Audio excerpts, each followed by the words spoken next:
გესალმებით, მეგობრებო.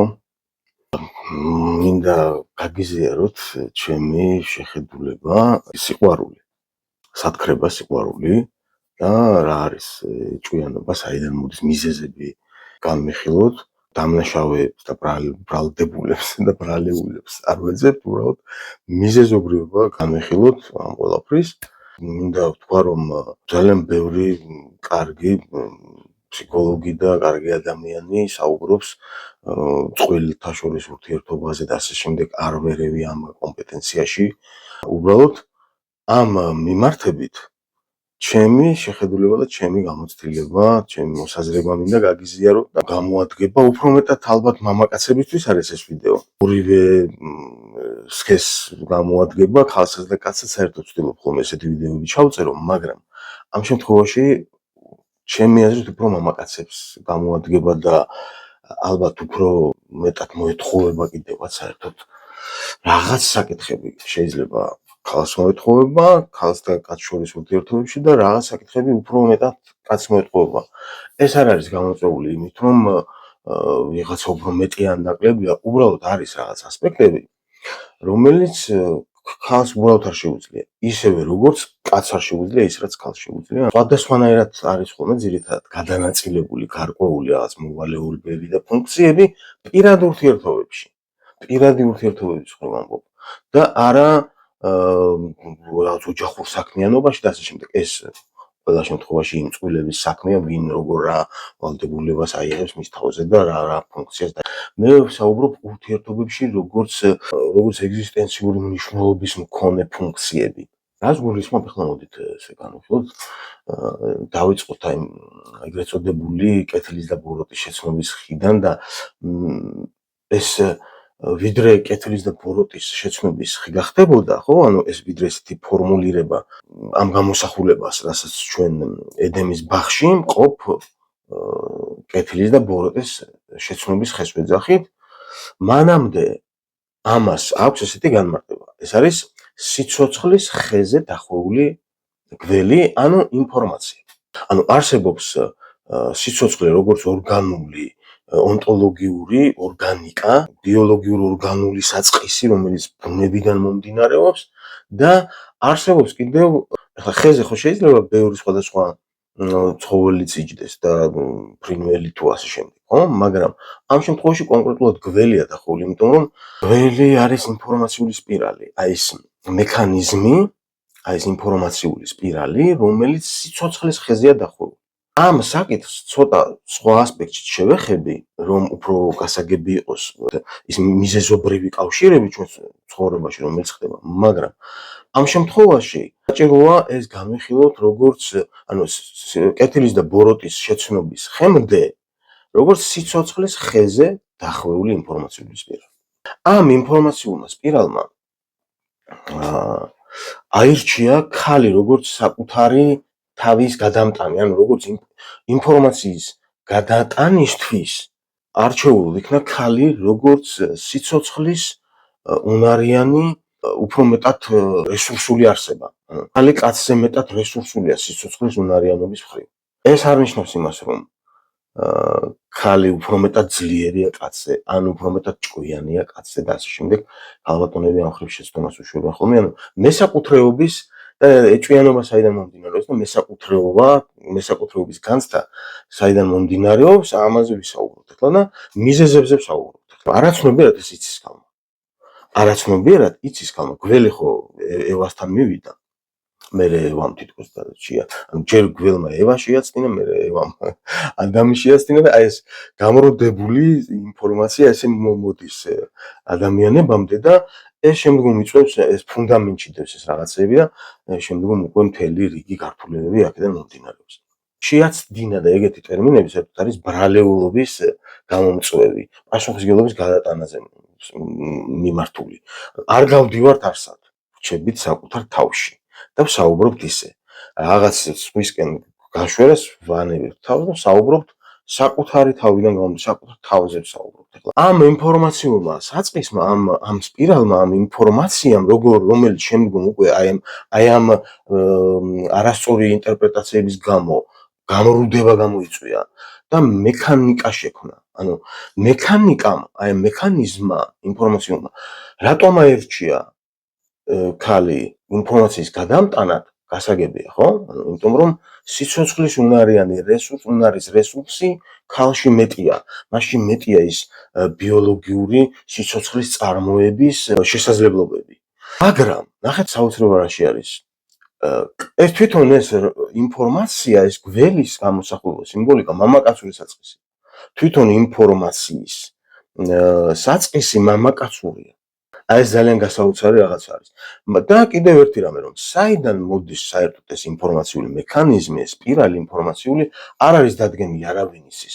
ჩვენ ვიცით უბრალოდ ის, რომ როდესაც ადამიანები გაჩნდნენ, ეს ინფორმაცია უკვე არსებობდა.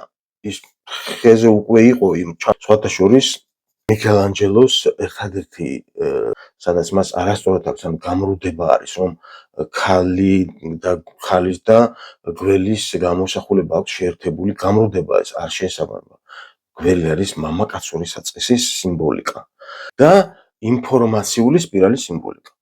ერთადერთი მიქელანჯელოს ამას უწონებ მე პირადად რომ აი ეს ცოტა არასწორად აქვს დანარჩენი ყველაფერი იდეალური სიზუსტის და აქვს გადმოცემული ინფორმატიულობის თვალსაზრისით ამაში დიდი პატივი უნდა მივაგოთ მას რომ სიზუსტე აქვს გადმოცემული ისე როგორც შეესაბამება ფსიქოლოგიური სიჯანსაღის მხრივ ფოტოშორის ამ მხრივ ამ იდეის გააზრებისთვის მაგალითად ვისაც არ წაუკითხავს ურჩევ ფრენკ გერბერტის დიუნას ქრონიკები წაიკითხეთ ძალიან კარგად არის გადმოცემული ეს იდეა მასში და ან და მაგალითად მეორე ნაწილის ეკრანიზაცია დიუნასი ამაში აქ კიდევ უფრო უკეთესად არის გადმოცემული ძალიან მაგარი ფილმია უსერიოზულესი გირჩევთ იხილოთ აი ეს იდეა რაც ესახავს უბრალოდ ძალიან კარგად არის მასში ეკრანიზირებული დიდი პატივისცემა რეჟისორს ამის გაკეთებისთვის რა ხდება კიდევ ესეთი მომენტი არის ახლა არსებობს ესეთი ცნება ეგრეგორი ხო ეს არის ფსიქიკური სტრუქტურა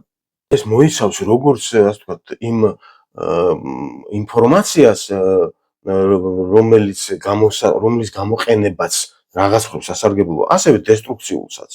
მთელი ეს პერიოდი ადრე ხო იყო მატრიარქატი.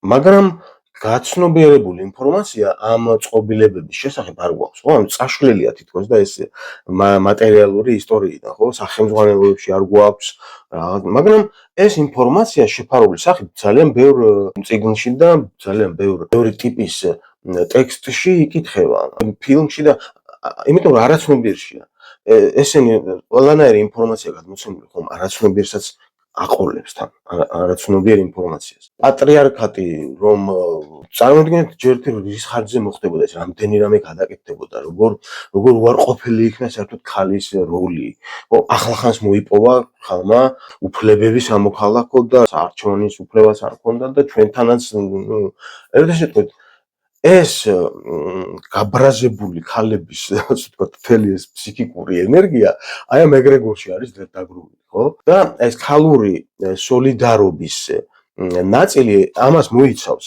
არაცნობიერად ეს ქალებმა იციან როგორ უნდა მიუერთდნენ ხოლმე რაღაც მომენტში აი ამ ეგრეგორს და იქ უბრალოდ გამორიცხულია კაცი რაღაცას გახდეს და რაღაც თუკი ქალი განრისხდა და აი ეგრეგორს მიუერთდა იმ გაბრაზებული ქალების რომელიც არაცნობიერად მოიცავს აი მატრიარქატის პერიოდსაც და იმ ძალაუფლების განცდასაც რომელიც უარყოფილი იქნა. ეს მომენტი ერთი.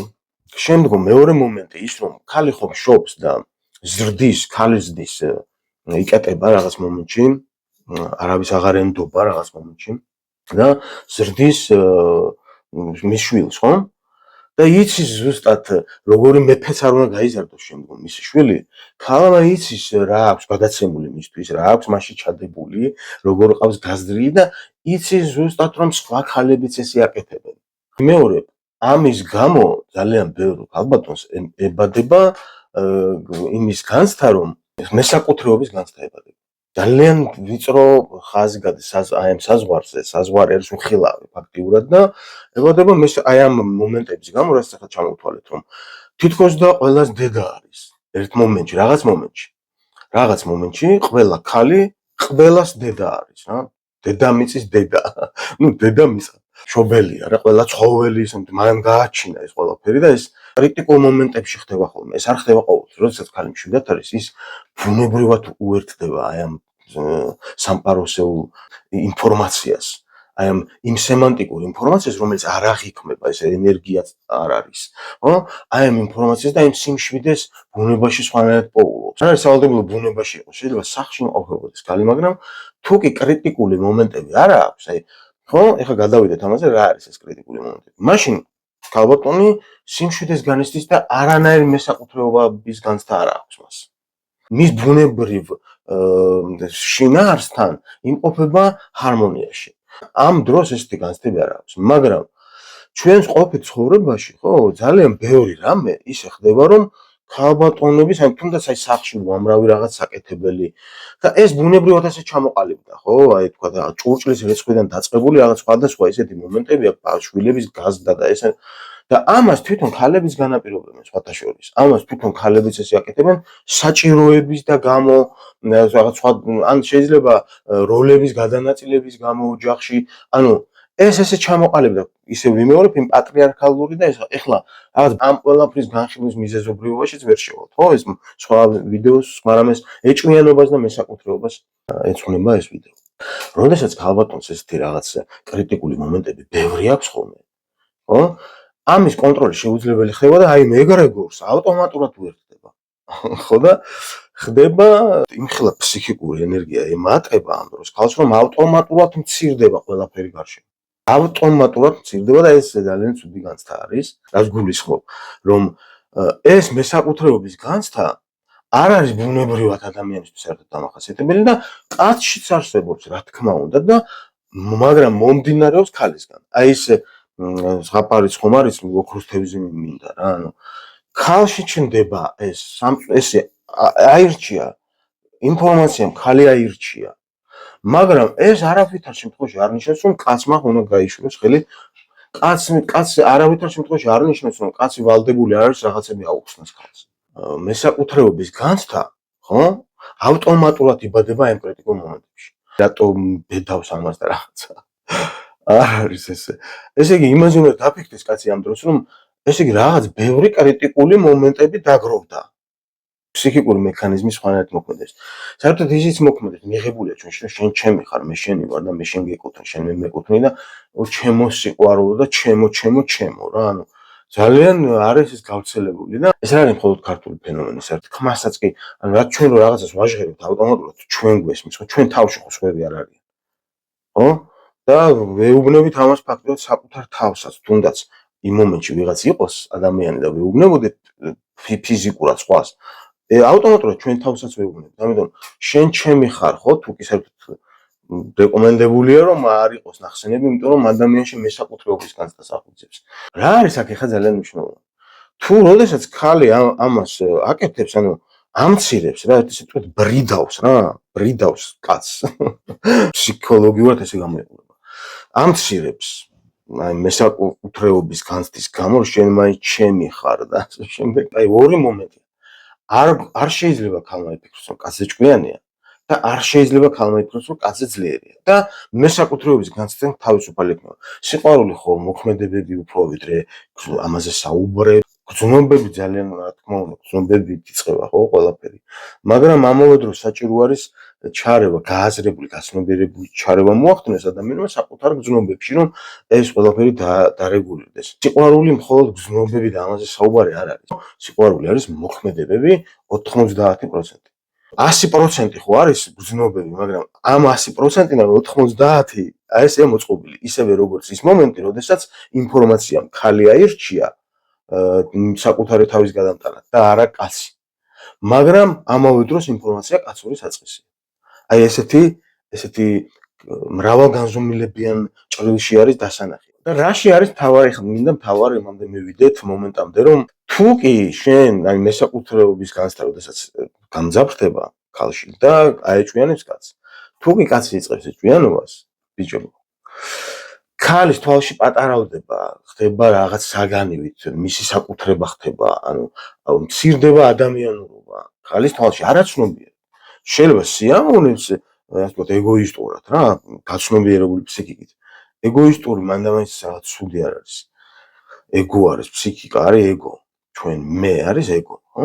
ამიტომ რაც უფრო შესწავლილია, რაც უფრო მეგობრობს შენს ეგოს, თან უფრო კარგია ეს ფსიქოლოგიური მდგრადობისთვის. ხო და შეიძლება ეგოისტურად თავს სიამოვნოს, რომ კაცი ეჭვიანოს, მაგრამ არაცნობიერად მცირდება კაცის მნიშვნელობა.